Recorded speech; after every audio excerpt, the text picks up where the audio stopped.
Hello, what is up guys? I am your host Gordon and welcome to another one of my car video. Finally, another car video.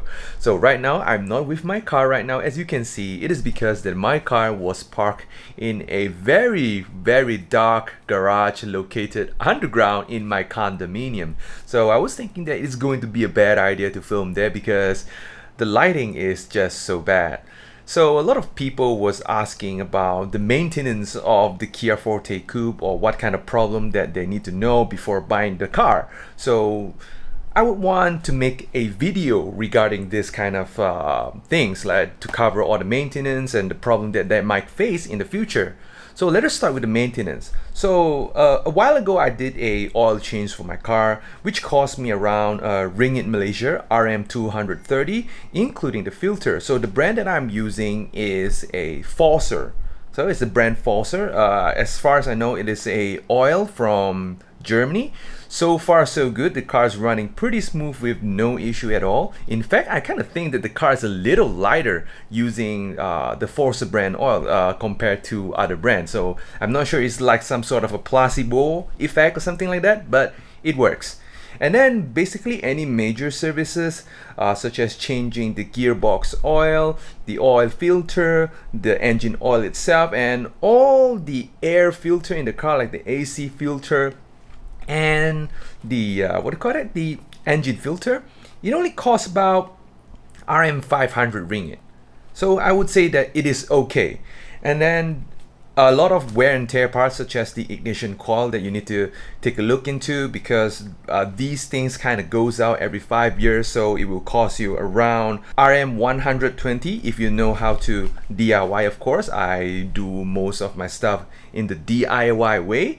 And then all the wear and tear parts like the brake pads will cost you around 50 to 60 or maybe more expensive. It depends on the type of quality that you are looking for in terms of brake pads. And then the things that you need to look into, because these cars, if you try to get like a used Kia Forte Koup, possibly the car might be around 8 years by the time of this video, 8 to 9 years by the time of this video. So things like the lower arm might starts to fall apart. Of course, it's not the lower arm itself that fall apart. It is actually the rubber bushing at the located at the lower arm that actually starts to disintegrate. So that might be the thing that you need to look into. You try to look under the car and take a look at the rubber bushing and see if it is cracking or not, because those are one of the things that will goes off first. And then one of the most notorious problem of the Kia Forte Koup, to me, I wouldn't say that it is a expensive things to fix, because it can be DIY if you know how. It is actually the steering rack rubber bushing.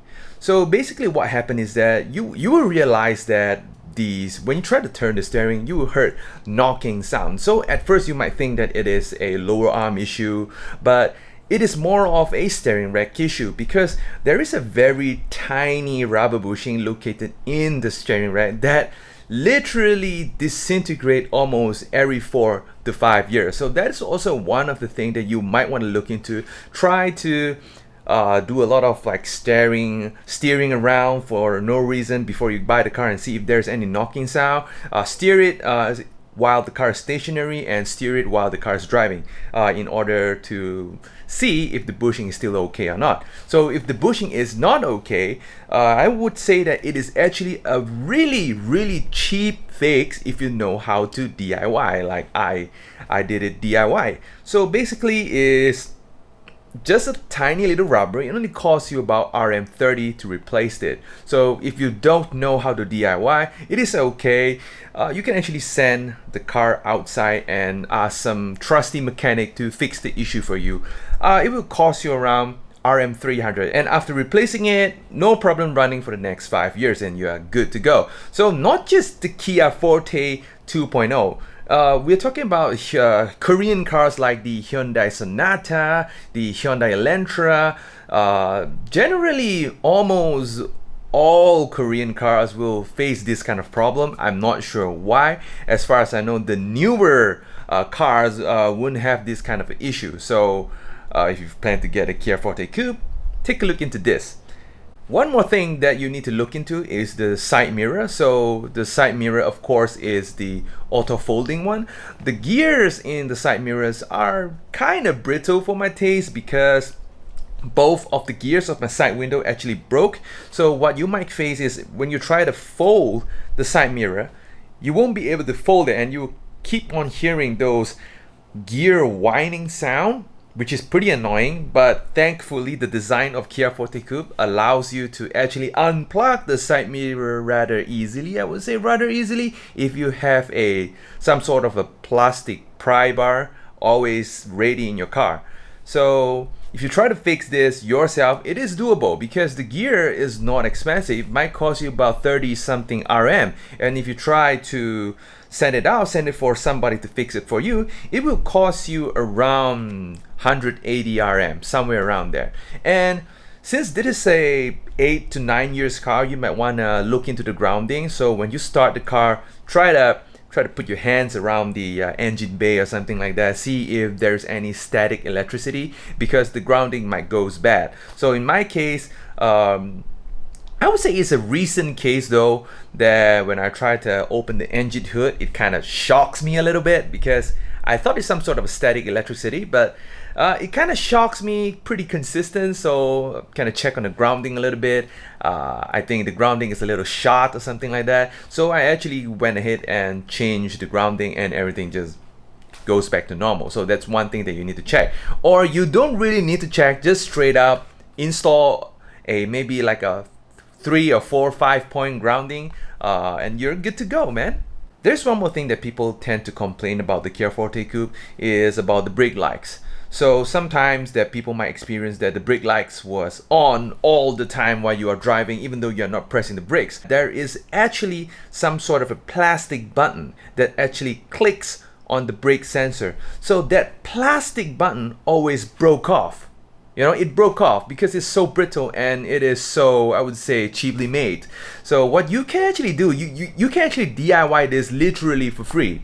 So you just need to like put on some sort of a screw on there just to replace the plastic button, or just stack a couple of coins about the same height as the plastic button and just hot glue it. Okay, one last thing. People have been complaining about plastic rattling in the car, like creaking over here, creaking over there, rattling on the dashboard, and it sounds really horrible. When I first got my car, I was like, whoa, what is this? And to me, I think the reason is that the car body is a little too soft. So what I actually did to fix this problem is to add a strut bar. And you know what? Literally 95% of the rattling and creaking are completely gone. That's something that I was like, whoa, that was so unbelievable. So this is going to be the last problem, which I don't think that a lot of people might face, is the speaker issue. So in my case, my speakers start to buzz a lot whenever I try to open a really bass heavy song. And I was thinking that it might be some sort of a wiring problem. When I actually try to open it up, take a look in there, there's no such thing as wiring problem. The wiring is just okay. Then I just go ahead and replace all 4 speakers. The 2 at the back and the 2 beside the doors, and everything just goes back to normal. So I've tried to ask around, and I've never seen anyone who faced this problem before, or probably this is just my problem. So this is basically my personal experience on my own 2-liter Kia Forte Koup. So it might be different from one person to another person. So this is just basic information for you. So if you think that it is helpful, leave a comment down below. If you have more questions, do leave a comment down below. Like this video if you like it, dislike this video if you do not like it, subscribe if you haven't already, and of course I'm going to see you in the next one. Adios, guys.